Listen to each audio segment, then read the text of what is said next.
किसान साथियों नमस्कार।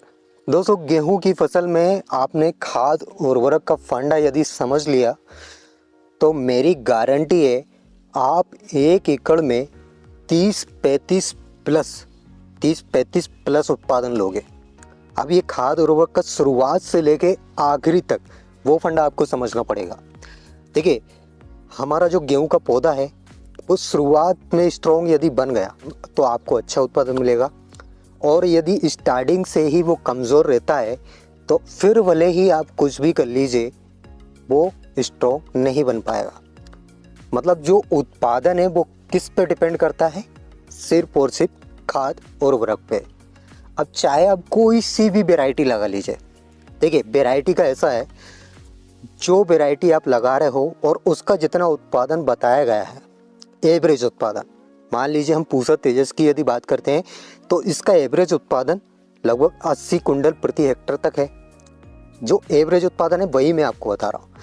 लेकिन हमारे काफ़ी किसान ऐसे भी हैं जो पूसा तेजस से 1 एकड़ में 30-35 प्लस उत्पादन ले लेते हैं। अब वो इतना ज़्यादा उत्पादन कैसे ले लेते हैं वो भी मैं आपको बताऊँगा। लेकिन इन सब के लिए मतलब अच्छा उत्पादन यदि आपको चाहिए तो बुवाई करते समय से लेकर कटाई तक कौन सा खाद उर्वरक देना है, कैसे देना है, किस स्टेज में देना है और कब देना है, ये आपको समझना पड़ेगा। तभी आपको एक बेहतर उत्पादन गेहूं की फसल से मिल सकता है। देखिए, शुरुआत से यदि हम बात करें, वो जब हमारी गेहूं की फसल की बुवाई होती है तब से यदि हम बात करें तो बुवाई करते समय हम क्या देते हैं? फास्फोरस यानी DAP, इसके अलावा पोटास और यूरिया, यही सब हम देते हैं। अब इनके काम क्या है वो मैंने इससे पहले वाली वीडियो में भी बताया था, लेकिन मैं एक बार फिर से डिटेल में आपको बताऊंगा, एक एक जानकारी मैं आपको दूंगा।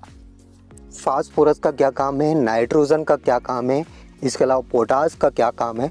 देखिए, हम जो खाद और उर्वरक डाल रहे हैं उनका क्या काम है, ये यदि आपने समझ लिया तो आप कभी भी गेहूँ की फसल में धोखा नहीं खाओगे। धोखे का मतलब ये है, हमारे काफ़ी किसान भाई ऐसे हैं जैसे फास्फोरस का टाइम है तो हम फास्फोरस नहीं दे रहे हैं, या जिस टाइम पे हमको यूरिया देना है उस टाइम पे हम यूरिया नहीं दे रहे हैं। देखिए, उत्पादन वहीं पे गिरता है। हम कल्ले बढ़ाने के लिए हर संभव प्रयास करते हैं, तरह तरह के टॉनिक छिड़काव करते हैं। इसके अलावा खाद उर्वरक में भी बहुत सारे खाद उर्वरक हमारे किसान भाई डालते हैं ताकि कल्ले ज़्यादा निकले, और जितने ज़्यादा कल्ले निकलेंगे उतना ही उत्पादन अच्छा मिलेगा। तो इस तरह से हम करते हैं। ये सारी जानकारी मैं आपको दूंगा। लेकिन दोस्तों, वीडियो स्टार्ट करने से पहले मैं एक छोटा सा निवेदन करता हूँ, हमेशा करता हूँ। जो किसान भाई इस चैनल पे पहली बार आए हैं और अभी तक यदि चैनल को सब्सक्राइब नहीं किया है तो नीचे आपको लाल अक्षरों में सब्सक्राइब बटन दिख रहा होगा, तुरंत दबा लीजिए, और साइड में आपको घंटा यानी बेल आइकन भी दिख रहा होगा, वो भी दबा लें। इतनी अच्छी जानकारी मैं आपको देता हूँ, जानकारी आप लेके चले जाते हो, सब्सक्राइब करना भूल जाते हो, तो अभी दबा लीजिए तुरंत, ताकि आपको वीडियो की नोटिफिकेशन तुरंत मिल सके तो, और तुरंत आपके पास गेहूं की हर एक जानकारी पहुंच सके। तो चलिए दोस्तों, बिना समय गवाए वीडियो स्टार्ट करते हैं। देखिए दोस्तों, शुरुआत में हम बात करते हैं नाइट्रोजन का क्या काम है, जिंक का क्या काम है, और फास्फोरस का क्या काम है, पोटास का क्या काम है। देखिए, हम कल्ले बढ़ाने के लिए बहुत सारे खाद उर्वरक डालते हैं, लेकिन मैं आपको एक चीज़ बता देता हूँ, कल्ले बढ़ाने के लिए नाइट्रोजन और जिंक डाला जाता है, इसके अलावा कुछ भी नहीं डाला जाता। यही आपके कल्ले बढ़ाएंगे और यही गेहूं की ग्रोथ बढ़ाएंगे। नाइट्रोजन क्या करता है? नाइट्रोजन जो गेहूं की ग्रोथ है वो तो बढ़ाता ही है, इसके साथ ही कल्ले बढ़ाने का भी काम करता है। अब इसकी मात्रा कितनी देनी है वो भी मैं आपको बताऊंगा।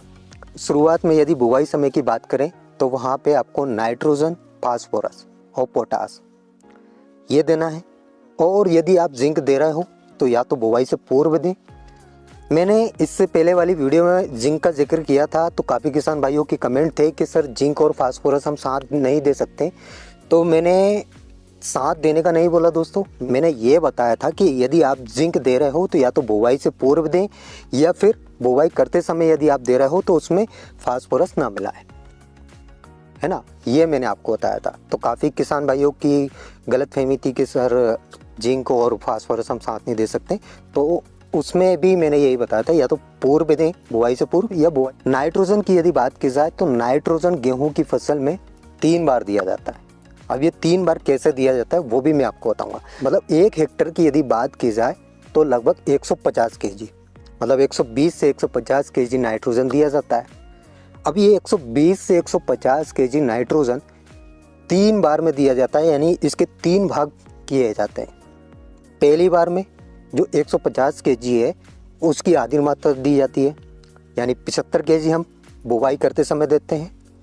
अब जो 75 केजी जो बचता है उसमें से हम 2 भाग बना लेते हैं, मतलब आधा आधा कर लेते हैं। आधी मात्रा पहले पानी पे यानी पहली सिंचाई पे दी जाती है और आधी मात्रा दूसरे पानी पे दी जाती है। इसके बाद नाइट्रोजन नहीं दी जाती, 2 पानी में ही नाइट्रोजन दी जाती है। अब यदि आपके पास पानी कम है, मतलब 1 पानी है, तो हम जो 2 भाग कर रहे हैं आधी आधी, वो मात्रा एक ही बार में दी जाती है। मतलब 1 पानी यदि है तो नाइट्रोजन आपको 2 बार में देना है, 2 पानी यदि है तो नाइट्रोजन आपको 3 बार में देना है। ये थोड़ा फंडा है, मतलब उत्पादन बढ़ाने का। 1 हेक्टर में 120 से 150 केजी नाइट्रोजन दी जाती है। इसके अलावा फास्फोरस, अब सुनिए पहले फास्फोरस क्या काम करता है वो समझ लेते हैं। फास्फोरस पौधे को स्ट्रॉन्ग बनाता है। देखिए दोस्तों, नॉर्मली गेहूं की फसल ऐसी आड़ी नहीं हो जाती। यदि हमारा गेहूं का पौधा स्ट्रॉन्ग है तो वहाँ पे कितनी भी आंधी तूफान आए वो पौधा गिरेगा नहीं। कुछ वैरायटी है, वैरायटी पे भी डिपेंड करता है। जैसे कुछ वैरायटी हाइट ज़्यादा ले लेती है। कभी आपने देखा हो सरबती जो खाने वाली वैरायटी है, मतलब चपाती वाली, वो 30 से ज़्यादा हाइट ले लेती है। मतलब आप यदि उसमें जाते हो तो आप दिखोगे नहीं, इतनी ज़्यादा हाइट ले लेती है। तो वैरायटी पे भी डिपेंड करता है। लेकिन नॉर्मली यदि आप नाइट्रोजन का शेड्यूल नहीं समझे तो वहाँ पे आपकी फसल आड़ी भी हो सकती है। मतलब कितनी बार में देना है, कितना कितना देना है, ये यदि आपने नहीं समझा तो वहाँ पे आपकी फसल आड़ी हो सकती है। और फास्फोरस यदि आप नहीं देते हो वहाँ पे भी आपकी फसल आड़ी हो सकती है। तो फास्फोरस का मेन काम क्या है? पौधे को स्ट्रॉन्ग बनाना। अब इसके साथ फास्फोरस का एक और काम है। एक तो पौधे को स्ट्रॉन्ग बना रहा है और दूसरा जो पोटास है, पोटास और फास्फोरस दोनों आपस में मिलकर जो हमारे गेहूं के दानों में जो चमक होती है वो भी बढ़ाते हैं। इसके साथ गेहूं के दाने को ठोस बनाते हैं, मतलब ठोस भी बनाएगा और गेहूं में जो चमक होती है आपने देखी होगी, काफ़ी गेहूं बहुत ज़्यादा चमकीले होते हैं तो उसमें पोटास की भूमिका रहती है। लेकिन ये पोटास कब अच्छे से काम करेगा? जब आप फास्फोरस की सही मात्रा दोगे तब। अब 1 हेक्टेयर में फास्फोरस की यदि मात्रा की बात की जाए तो लगभग 70 से 80 किलोग्राम देना है आपको। 1 हेक्टेयर की बात कर रहा हूँ फास्फोरस। और ये कब देना है? बुवाई करते समय। फास्फोरस और पोटास ये आपको बुवाई करते समय देना है। मतलब बुवाई के बाद फास्फोरस पोटास नहीं देना है, और देते भी हो तो वो आपको अलग छिड़काव करना है। वो कैसे करना है वो भी मैं आपको बताता रहूँगा। लेकिन अभी फास्फोरस और पोटास आपको बुवाई करते समय ही देना है। अब पोटास की कितनी मात्रा दी जाती है? 40 से 60 किलोग्राम। देखिए दोस्तों, काफ़ी किसान भाई बोलते हैं कि हम खाद उर्वरक भरपूर देते हैं, मतलब जो जो दिए जाते हैं वो सब देते हैं, फिर भी हमारा उत्पादन नहीं मिलता। अब वो उसकी वजह क्या है? जो हम खाद उर्वरक दे रहे हैं वो आप दे तो रहे हो, लेकिन सही मात्रा और सही समय, इस पर डिपेंड करता है आपका उत्पादन। जैसे फास्फोरस बुवाई करते समय देना है तो बुवाई करते समय दीजिए, पोटास बुवाई करते समय देना है तो बुवाई करते समय दीजिए।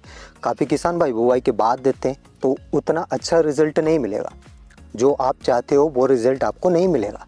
इसलिए इस बात का विशेषकर आपको ध्यान रखना है। अब जिंक की यदि बात की जाए, जिंक की हमारी इंडियन सोइल में बहुत ज़्यादा कमी है। जिंक और नाइट्रोजन, देखिए नाइट्रोजन और जिंक ये दोनों हमारी इंडियन सोइल में बहुत कमी है। नाइट्रोजन हम दे रहे हैं 3 बार में दे रहे हैं, और जिंक आपको कब देना है? यदि आपने मिट्टी परीक्षण करवाया और मिट्टी परीक्षण में आपकी मिट्टी में जिंक की ज़्यादा कमी है, तब आपको मात्रा बढ़ानी है। वैसे नॉर्मली 5 किलोग्राम जिंक सल्फेट दिया जाता है, वो मात्रा डिपेंड करती है आपकी मिट्टी के ऊपर कि आपकी मिट्टी में जिंक की कितनी मात्रा है और कितनी कमी है, कितना आपको देना है।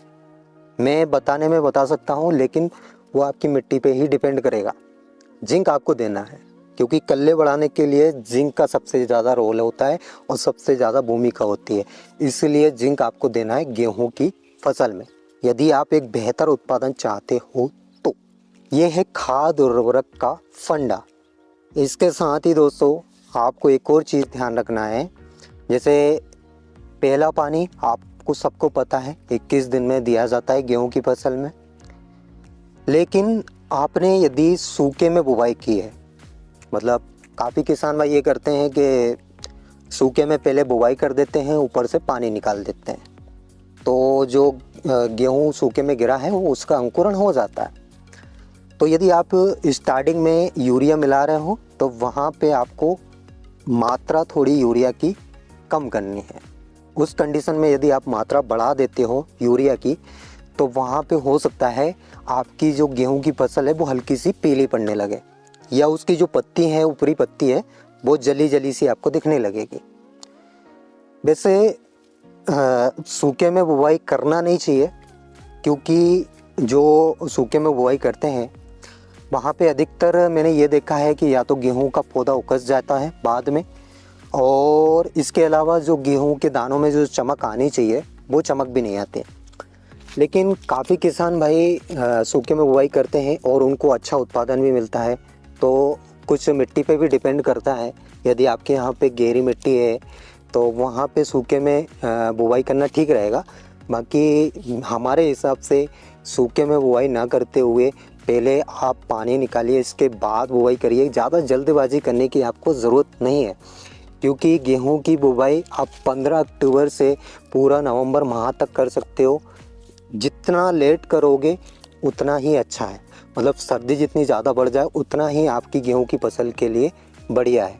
तो इसके लिए देखिए, और कुछ डिपेंड करता है आपके यहाँ पे पानी कितना है। मतलब आप यदि लेट बुआई कर रहे हो और तब भी आप 4-5 पानी यदि निकाल देते हो तो थोड़ा समय निकाल के करिए, मतलब रुक के करिए, नवंबर माह में करिए, वहाँ पे आपका डेफिनेटली उत्पादन बढ़ेगा ही बढ़ेगा, ये मेरी गारंटी है। तो ये कुछ पॉइंट है दोस्तों एक बेहतर उत्पादन लेने के लिए। यदि आप इनको फॉलो करते हो तो गारंटी है आपको बहुत बढ़िया उत्पादन मिलेगा।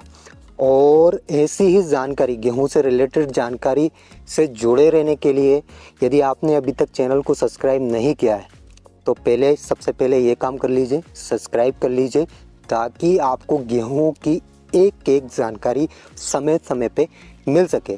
तो स्टेप बाय स्टेप मैं बताता रहूँगा कब आपको क्या करना है, कैसे करना है। सारी जानकारी के लिए आपका भाई यहाँ पे बैठा है, बस इसके लिए चैनल को सब्सक्राइब कर लीजिए।